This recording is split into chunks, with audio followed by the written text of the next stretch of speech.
Buenos días. En primer lugar, quiero darle las gracias a la Junta Directiva, representada por su presidente, el doctor Cleto Ramírez, por el hecho de haberme invitado a participar en esta reunión dominicana. Para mí es un placer estar aquí y compartir estos días y estas horas, especialmente con ustedes, con los amigos dominicanos. El tema que vamos a tratar inicialmente es genotipo y fenotipo. Esto es algo que es muy interesante porque realmente sabemos poco, hay mucho por avanzar, ¿no? Por ejemplo, no hay dos Parkinson, no hay dos pacientes que tengan la misma enfermedad de Parkinson.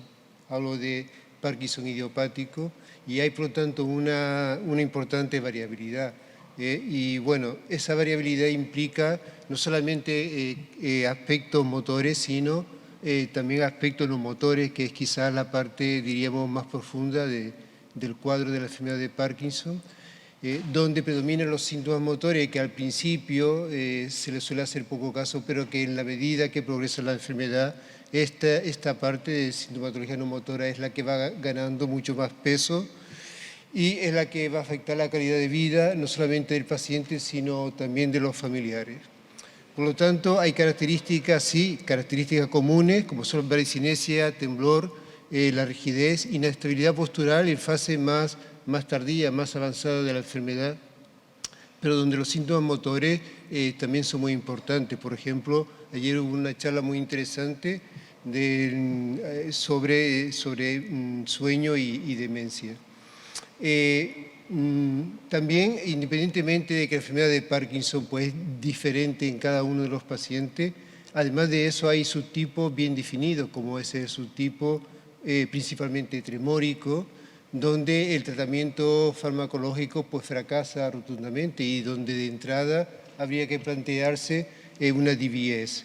Y también hay otro tipo de subtipo que se acompaña por una inestabilidad y alteración de la marcha rápidamente progresiva que plantea diagnósticos diferenciales con otro tipo de parkinsonismo.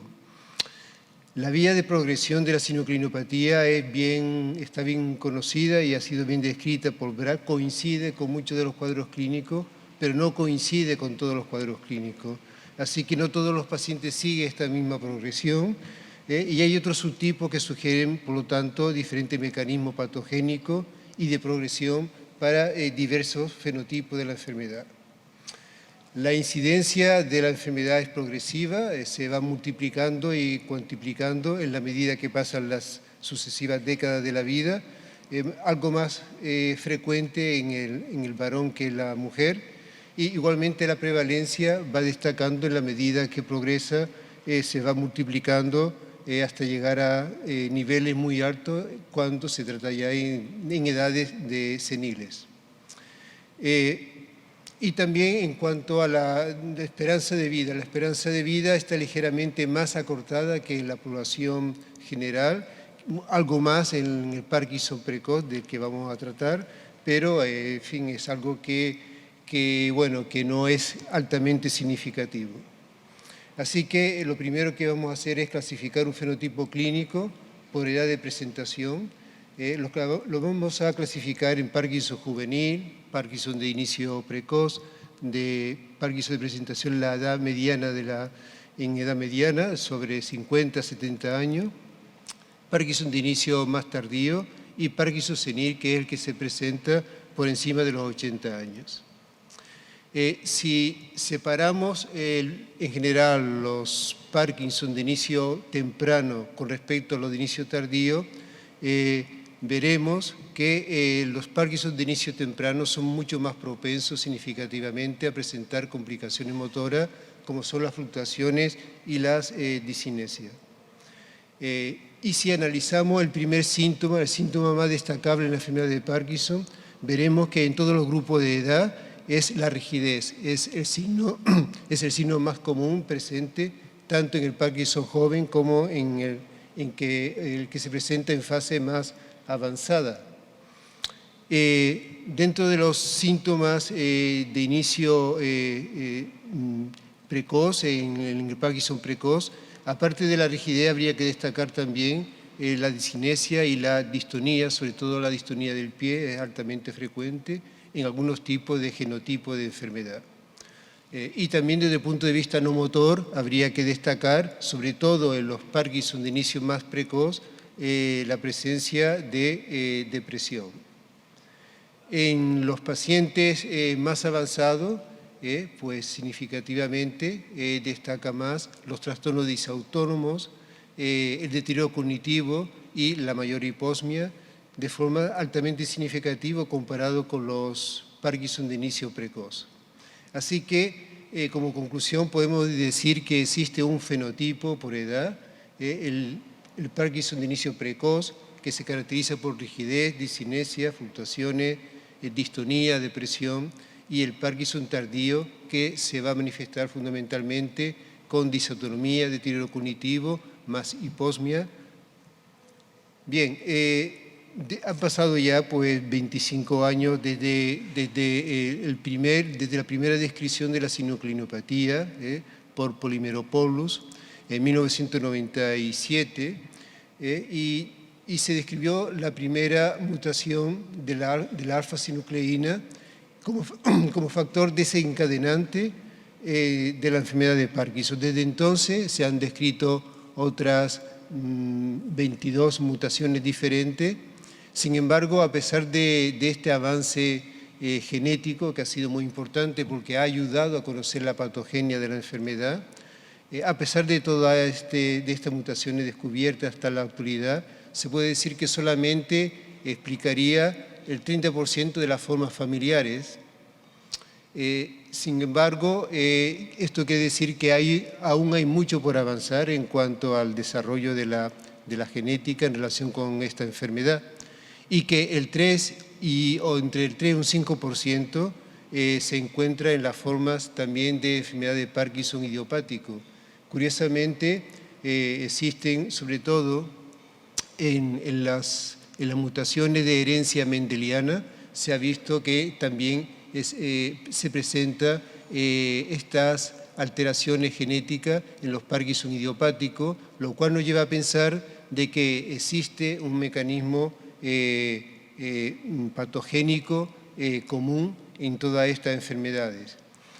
Todas ellas traen consigo una apoptosis como consecuencia de diferentes alteraciones funcionales dentro de la célula y dentro de la mitocondria, donde el papel desencadenante principal va a ser la acumulación de la alfa-sinucleína y la presentación del estrés oxidativo que llevará a la apoptosis, tanto desde el punto de vista asumiendo las diferentes mutaciones que actúan en diferentes niveles dentro de la función celular. Obviamente existe, diríamos, un fenotipo en función del genotipo, pero es obvio que también existen muchos fenotipos para ese mismo genotipo de enfermedad. Por lo tanto, ¿qué está ocurriendo? Pues ocurre que quizás factores ambientales, factores epigenéticos y factores genéticos puedan influir en una mayor penetrancia o disminución de la penetrancia en el desarrollo de la enfermedad. Como esto es muy complicado, la IMSS-10 hizo esta propuesta para separar los parkinsonismos más, diríamos, más frecuentes y separar los que son de inicio precoz de los parkinsonismos clásicos. Los parkinsonismos de inicio precoz son fundamentalmente autosómicos recesivos, donde existe un común denominador entre todo ello. En esta revisión, donde se revisan los resultados de 1.100 pacientes, publicado por el Comité de Genética de la IMDS, llega a las conclusiones, resumiendo de que en general coincide en que hay un inicio temprano por debajo de los 30 años, que es una forma típica de enfermedad de Parkinson, con excelente respuesta a la levodopa, que son frecuentes la distonía y discinesia, el deterioro cognitivo es inexistente o muy poco importante. Dentro de esta forma autosómica recesiva destacaría el gen de la parquina, que fue descrito en 1998 como la causa más común del Parkinson por debajo de los 40 años. A pesar de eso, se sabe que hay hasta como mínimo 79 diferentes mutaciones de Parkinson y también esta mutación se ha encontrado en un 10, un 20% de los Parkinson juveniles de historia familiar. Como verán, el Parkinson es muy conocido desde el punto de vista de que presenta sintomatología común similar al del Parkinson idiopático, donde, por ejemplo, destaca en este chico pues, un temblor mixto, el temblor postural en mano izquierda y que también se presenta con el reposo.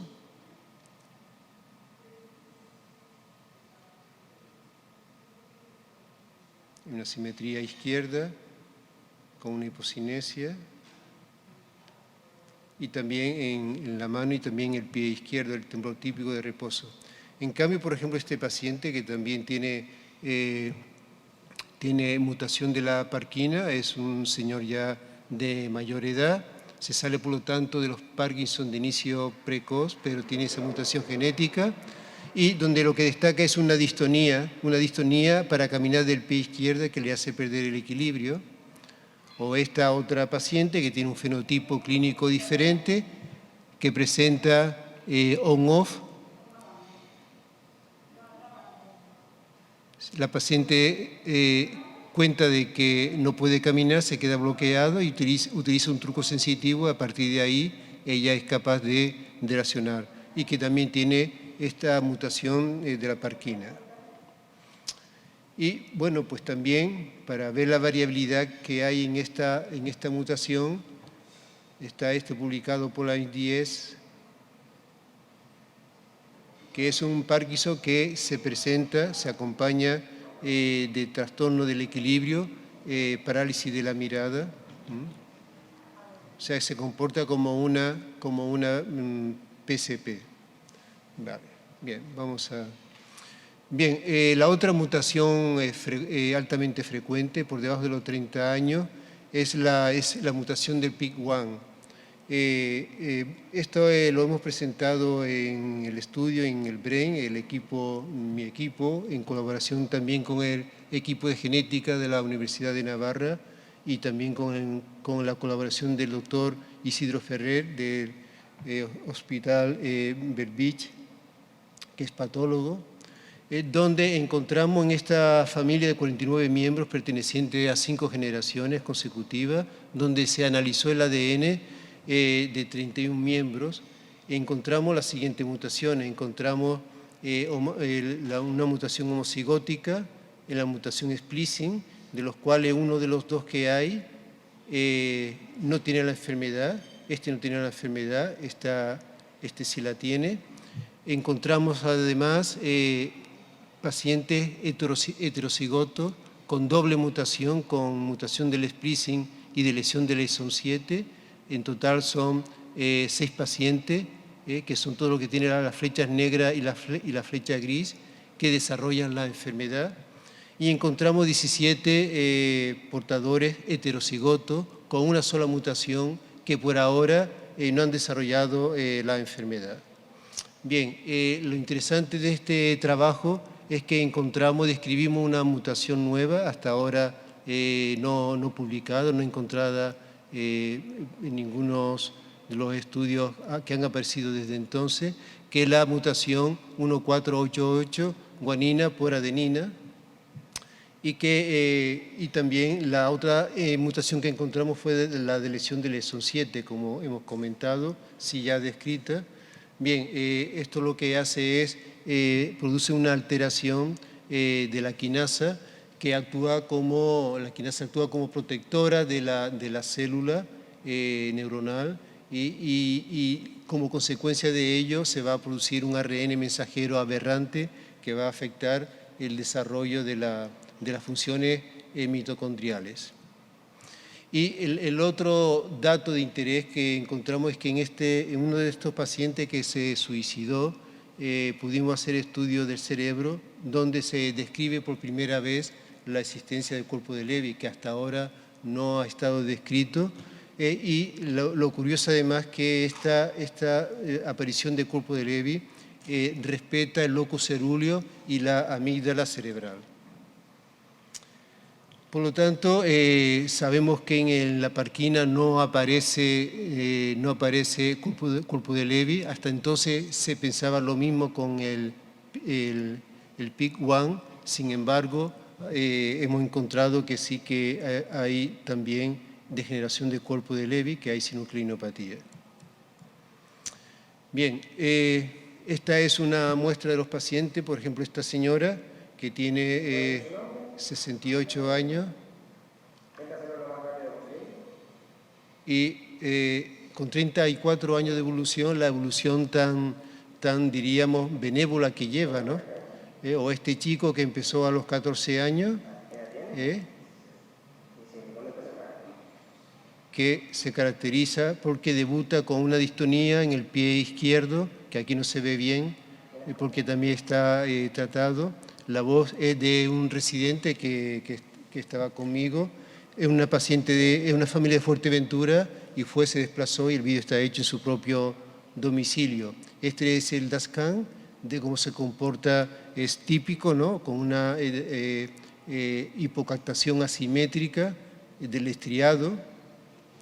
¿Y cuál es el fenotipo general de la familia? Bueno, pues todos empezaron relativamente jóvenes. Dos de ellos presentaron trastorno distónico. Destaca la existencia del parkinsonismo rígido asinético, la evolución muy lenta durante muchos años, con una buena respuesta al tratamiento, con complicaciones motoras ya comentadas, con trastorno psiquiátrico importante. El que se suicidó era adicto a droga, tenía ansiedad, un cuadro de psicosis y terminó suicidándose. Pero en general ahí lo que hemos visto hasta ahora es que hay ausencia de deterioro cognitivo y esto coincide con lo publicado en la literatura, donde se aporta los resultados de 139 pacientes portadores de la mutación y el cuadro clínico pues coincidente con lo que nosotros tenemos descrito. Pasamos a las formas dominantes, que son las otras más frecuentes, fundamentalmente destacaría dos: la mutación de la sinucleína y el ART2. Bien, en general la mutación de la sinucleína se produce en pacientes más o menos de edad media, cuando empieza a manifestarse la enfermedad, pero también hay variabilidad. Se puede presentar en personas muy jóvenes y también en personas muy mayores. El problema que hay con esta mutación es que frecuentemente produce multiplicaciones del locus y cuanto mayor número de multiplicaciones, mayor será la gravedad de estos pacientes. Pero básicamente el fenotipo, diríamos que es un fenotipo muy similar al de la enfermedad de Parkinson idiopática, pero quizás un poco más agresiva y con menor capacidad de respuesta a la levodopa. En los estudios patológicos no solamente se encuentra sinucleinopatía, sino también agregación de proteína tau. Presenta diferentes mutaciones, la más frecuente y la descrita por Polimeropoulos es la A53T. Sin embargo, hay otra descrita por Sarrans en el País Vasco, en España, donde describe la existencia de una demencia de cuerpo de Levi con esta mutación.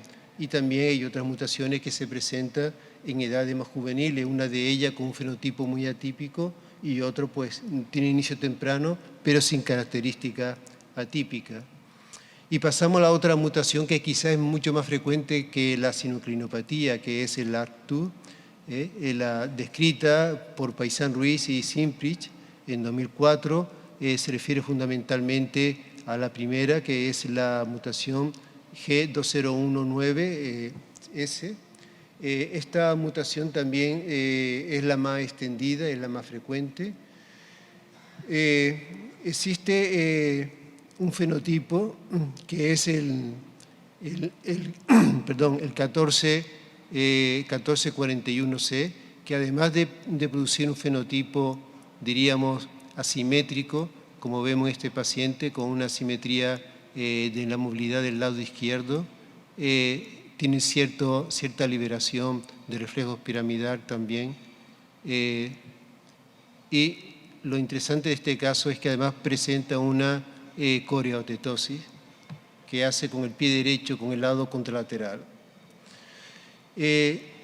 Estas son descripciones de pacientes nuestras, quiero decir, de España, del País Vasco, ¿no? Entonces vemos, por ejemplo, el LARC2 con la mutación de la G2019S, que se caracteriza por la presentación de una parálisis supranuclear, un cuadro clínico como si fuera de PSP. El paciente no responde a la medicación y fallece a los pocos años.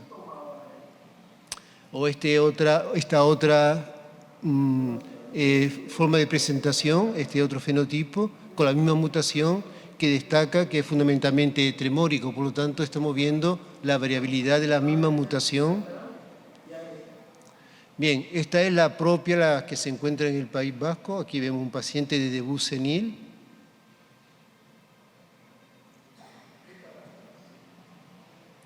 Que bueno, se comporta como un Parkinson idiopático que se presenta a partir de los 80 años y sin embargo pues tiene también esta mutación. O este otro paciente con la misma mutación, la R1441G, que tiene un inicio precoz y fue fundamentalmente tremórico. El paciente fue intervenido en el País Vasco, en Bilbao, tiene un DBS colocado y el paciente está controlado. Por lo tanto, estamos viendo que esta mutación LARC2, a pesar de que, además de que es muy frecuente, tiene también mucha variabilidad y se considera también como una taupatía, además de la afectación de la sinucleína. Bien, pasamos rápidamente a otros dentro del reconocimiento de la INS-10, el Comité de Genética, que habla de trastornos que habitualmente aparecen con otro fenotipo, pero en los cuales pueden predominar parkinsonismo, como es el GBA. Altamente frecuente, es quizás el factor de riesgo genético más frecuente existente hasta la actualidad. Bien, lo que ocurre es que se produce una parálisis, se produce un bloqueo que facilita la estabilidad de las fibrillas, es decir, los agregados de sinucleína, se estabilizan creando las fibrillas atípicas, que son los que desencadenan la enfermedad. Bien, este es un paciente nuestro, de nuestro servicio, que tiene un inicio juvenil, empezó a los 30 años.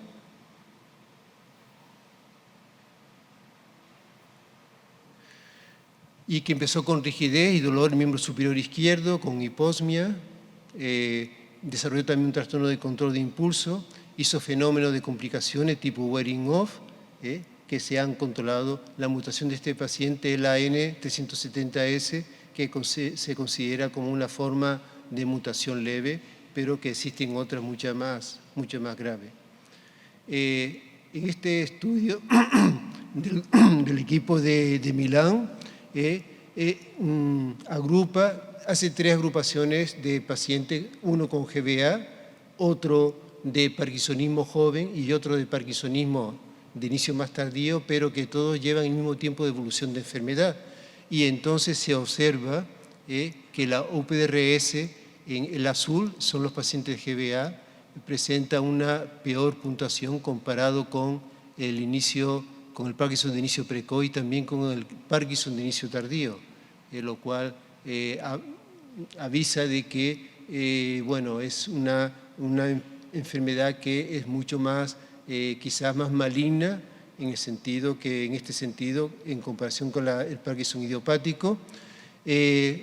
También el estudio del MOCA observamos que estos pacientes tienen el paciente azul, que es el que representa el grupo del GBA, tiene una mayor caída de la línea de corte comparado con los otros grupos Desde luego, también se ve afectado el grupo de Parkinson de inicio tardío en comparación con el Parkinson de inicio precoz, y la escala de Scope Out también presenta un empeoramiento, todo esto en un periodo corto de 5 a 6 años.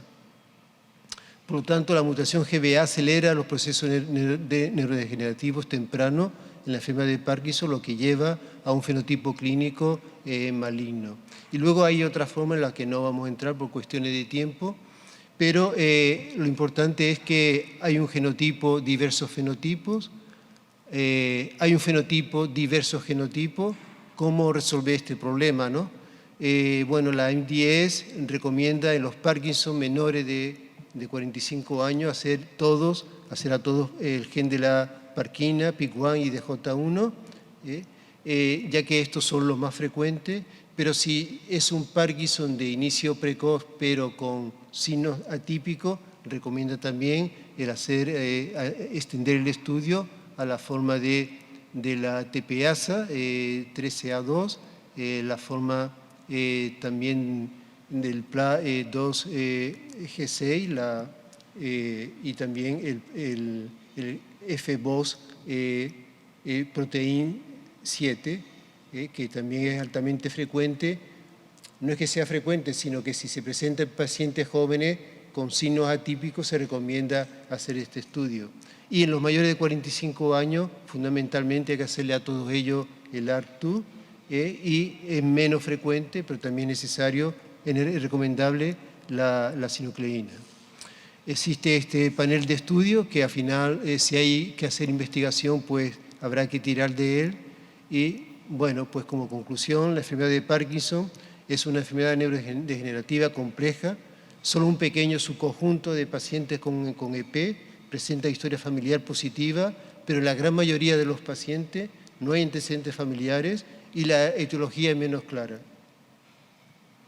Existe una gran variedad fenotípica entre miembros de una misma familia con la misma mutación y una marcada superposición fenotípica entre los portadores de las diferentes mutaciones, lo que dificulta identificar por clínica una mutación específica. La identificación de base genética en el desarrollo de la EP permite entender múltiples vías patógenas y mecanismos epigenéticos relacionados con la degeneración neuronal. Y muchas gracias por esta parte. Bueno, un poquito de agua, si me permite.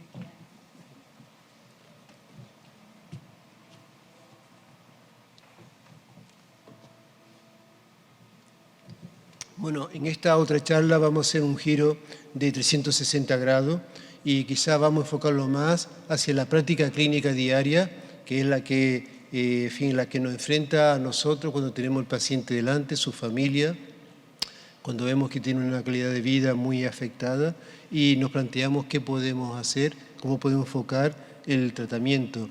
Sí que estamos en el siglo XXI, pero todavía seguimos hablando de la levodopa, que sigue siendo, desde el punto de vista farmacológico, el gold standard, y que hasta ahora no se ha conseguido, ningún otro fármaco ha conseguido arrebatarle este honor.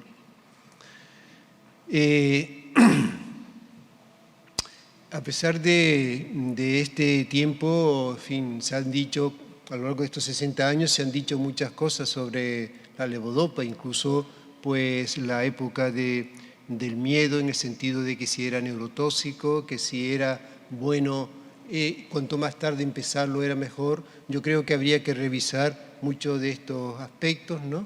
Entonces, fundamentalmente, aspectos que traigo un poco pues, para la discusión y comentar nuestra experiencia. En primer lugar, la levodopa induce discinesia. Habría que preguntarse esto, ¿no? La levodopa empeora las fluctuaciones motoras. En principio toda la respuesta puede ser sí, pero hay que darle una vuelta a todo esto. Los agonistas de la dopamina retrasan las fluctuaciones motoras y la discinesia. La discinesia es un fracaso terapéutico. La terapia combinada supera la monoterapia con levodopa. Estos son los temas que voy a intentar un poco debatir, traerlo aquí para debatir con ustedes, porque me parece que es muy importante desde el punto de vista de la práctica clínica diaria. Me gusta mucho hablar del término patoplastia. Bueno, no sé si se puede quitar el sonido. Bien, patoplastia es cualquier intervención que se haga a través de un fármaco o una intervención en la modificación que se produce en la enfermedad. Esta paciente es la misma, solo que mucho más joven. Aquí tiene 42 años. Y esta es cómo se comporta una enfermedad de Parkinson que no haya recibido ningún tratamiento. El motivo de no recibir tratamiento era porque tenía una gran efecto adverso, no solamente a la levodopa, sino a cualquier otro medicamento, sea el que fuere, desde la rasagelina a cualquier otro, ¿no? Entonces estaba evolucionando así, y esto lo traigo porque es como evoluciona un Parkinson que no está medicado, que no se ha modificado su enfermedad. Por lo tanto, la única alternativa fue la intervención. Aquí vemos cómo está ella ya intervenida, esto es ya 16 años después de de la primera grabación. Y aquí está en ON, ella ya sabe que está en ON, está perfectamente en ON. ¿Y qué ocurre cuando se le apagó el generador? Se queda completamente bloqueada.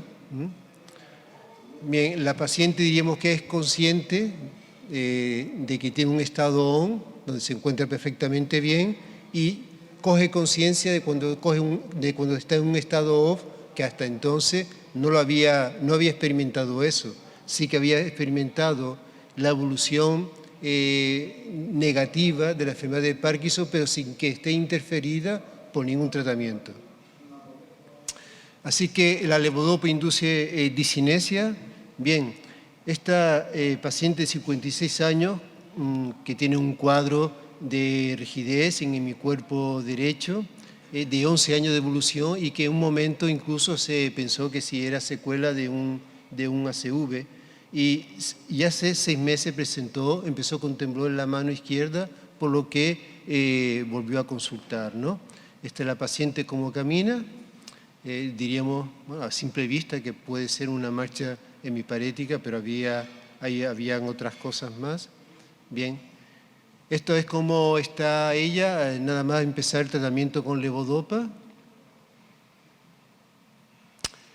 Y esto es cómo está ella a las pocas semanas de haber empezado el tratamiento con levodopa. ¿Y qué ocurre? Lleva pocas semanas tomando levodopa y ya tiene discinesia, pero habíamos dicho que la discinesia es consecuencia del tratamiento crónico con levodopa, era lo que se decía hasta ahora, ¿no? Así que esto cambia un poco el paradigma, ¿no? Este vídeo fue cortesía del Dr. Spy. Bien, y esto a cuenta de todo esto viene el estudio que es precioso, el estudio de Cilia, que compara 2 cohortes, una de ellas italiana, donde empieza precozmente con levodopa, y otra cohorte en Ghana, donde inicia el tratamiento con agonista dopaminérgico, y observa que las complicaciones motoras en el grupo de Ghana aparece entre el primer año y segundo año de haber iniciado la levodopa, mientras que en la cohorte de Italia observa que las discinesias y las complicaciones motoras aparecen a partir de los 3 años de iniciar la medicación con levodopa. Por lo tanto, ya tenemos un nuevo concepto. Esto no sé qué es. Bueno, ¿y esto qué quiere decir? Que las complicaciones motoras no están asociadas a la duración de la terapia, sino quizás al inicio de la enfermedad, a los años de evolución de la enfermedad. Viéndolo de otra forma, desde otro punto de vista, observamos en esta gráfica pacientes que son tratados con infusión continua de levodopa. Llegamos a poner dosis hasta de 2,5 gramos en estos pacientes que están en infusión continua, que es bien tolerado, que no solamente mejora las puntuaciones de Swan-England, mejora la UPDRS, mejora la calidad de vida, sino que además mejora las discinesias, sobre todo las discinesias incapacitantes. Y las discinesias que son muy incapacitantes se ven reducidas, muy reducidas. Por lo tanto, este otro estudio muestra que que el exceso de levodopa, según cómo se administre, en este caso por infusión continua, no solamente no empeora la disinesia, sino que la mejora. Esto es lo que ocurre cuando el paciente toma fármacos, pues tiene picos de valle como consecuencia de la estimulación pulsátil, y este es el resultado de una estimulación continua. Aquí se ve cómo funciona en fin, los niveles plasmáticos de la estimulación pulsátil y de la estimulación continua.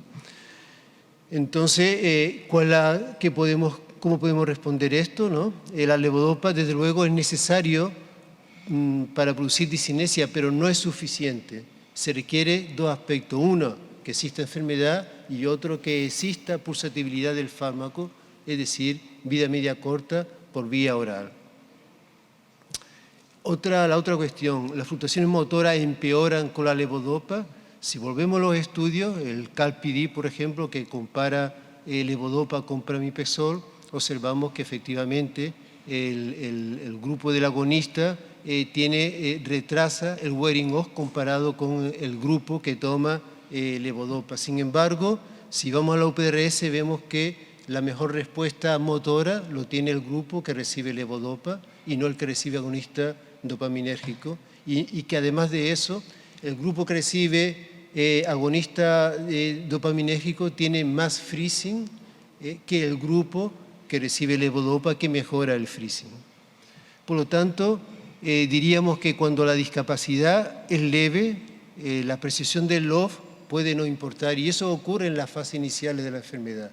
En este momento, en esta fase de la enfermedad, el paciente no era consciente de que estaba en un OFF porque no era consciente del ON previo. Vamos a seguir avanzando en esto, ¿no? El estudio del DOPA, que es un estudio muy bien diseñado y muy interesante, que hizo muchas aportaciones. Observen que, bueno, lo sabemos todos, pero que el grupo que recibe 600 miligramos es el que tiene mayor respuesta, diríamos, mejoría en la UPDRS comparado con el placebo. Este grupo de pacientes desarrolla más wearing off, recibe más dosis y también incrementa la disinesia. Bien, ¿qué nos trae como consecuencia? Esto, ¿qué quiere decir esto, no? Pues quiere decir que el paciente verdaderamente lo que tiene es que toma conciencia de que el paciente tiene un off porque le precede un on, o sea, se produce este cambio y hasta que eso no ocurra, pues es difícil que el paciente lo pueda entender. Por eso en fases iniciales es difícil de averiguar si el paciente tiene un off o tiene un on subóptimo, pero no tiene nunca un on tan bueno como el que tiene cuando toma la levodopa. Entonces, pero claro, no hay periodos off buenos. Se puede decir que el periodo off solo puede hacerse evidente después de la consecución de una mejoría marcada. Y lo que vemos es que los agonistas de dopamina son en gran medida incapaces de generar disinesia y fluctuaciones si no va acompañada de levodopa de forma coadministrada, o sea, que no solo retrasa la disinesia. La otra cuestión es los agonistas dopaminérgicos retrasan la disinesia frente a la levodopa. Bueno, pues volvemos otra vez a los ensayos clásicos y bueno, pues vemos que los pacientes con levodopa presenta mayor empeoramiento desde el punto de vista de complicaciones motoras comparado con el pramipexol, y las conclusiones a las que se llegó en ese momento es que el inicio de tratamiento con pramipexol desarrolla menos complicaciones. Lo mismo ocurre con el ropinirol. Sin embargo, la otra cara de la misma moneda, y es que observamos que estos pacientes en general, todo mejora la función motora, las actividades de la vida diaria y la calidad de vida cuando fueron tratados con levodopa. Es decir, que por una parte retrasa, pero por otra parte mejora aspectos como, diríamos, función motora y calidad de vida. Y por lo tanto volvemos otra vez al estudio italiano, donde lo que realmente importa o describe el concepto de mayor discapacidad acumulada. ¿Qué quiere decir esto? Bien, los pacientes que fueron tratados con agonista dopaminérgico y que posteriormente empezaron con levodopa, que es la gráfica esta inferior, observen que al poco tiempo de iniciar la levodopa presenta las fluctuaciones. Comparemos esto con los pacientes que inicialmente recibieron levodopa y que se fue dosificando, incrementando las dosis según las necesidades, que se observa que también presenta fluctuaciones, complicaciones motoras, pero en un periodo mucho más prolongado, como comentamos antes. Pero además hay otro aspecto, y es que la discapacidad acumulada en aquellos pacientes que recibieron agonista dopaminérgico era mayor que la discapacidad acumulada en los pacientes que empezaron precozmente con levodopa. Obviamente existen complicaciones, que todos ustedes lo conocen perfectamente, existen mecanismos centrales que influyen, pero también existen mecanismos periféricos que influyen en esto y que hay que tener en cuenta a la hora de corregir. Uno de ellos, por ejemplo, los últimos que ha salido, es su relación con la microbiótica de la tirosina descarboxilasa y, son aspectos que está todavía en estudio y se está avanzando en estos aspectos, pero a veces hay que considerar que hay que bypassear la barrera, la frontera gástrica para poner, por ejemplo, un sistema de infusión, por ejemplo, un sistema de infusión de duodopa, con lo cual el paciente pasa de estimulación pulsante a estimulación continua, superando la barrera gástrica, que es un hándicap, de tal forma que una pastilla de levodopa se absorbe aproximadamente entre un 10 y un 15% con el estómago vacío. Si se mezcla con proteína, puede suceder que no se absorba o incluso que la absorción no supere un 5% de lo que debería en comparación con el estómago vacío. Bien, la disinesia es un fracaso terapéutico, es otra cuestión interesante y quizás a veces nos encontramos con ver el lado positivo de forma inesperada de las complicaciones motoras. Vamos a este ejemplo. Este es un paciente que lleva 16 años de evolución de enfermedad. Bien, este paciente tenía disinesias que fueron controladas con la amantadina. El paciente estaba perfectamente. Bueno, no se puede. Había hecho un empeoramiento importante, estaba con dosis alta de medicación. Es un paciente que me cedió el doctor Spy también. Y ven que está postrado en silla de ruedas. Esto ocurrió en un periodo agudo, en un periodo corto de tiempo. ¿Qué ocurrió? Bueno, pues que se hizo retirada de la amantadina. No sé si se puede quitar el volumen, por favor. Se retiró la amantadina y como consecuencia de ello aparece disinesia. También se corrigió la disminución del agonista dopaminérgico y la cuestión es, el paciente se encuentra mejor porque ha recuperado la marcha. Vamos a ver. Ha recuperado la marcha cuando antes estaba en silla de ruedas. Por lo tanto, se puede decir que la disinesia se puede ver como un marcador de éxito. Existen disinesia, este es un ejemplo, ¿no? Disinesia de pico de dosis, disinesia de beneficio, disinesia difásica, que a veces hay que distinguirla. En este paciente que tiene una disinesia difásica, vean cómo mejora rápidamente con un rescate de apomorfina por vía subcutánea y en cuestión de pocos minutos desaparece.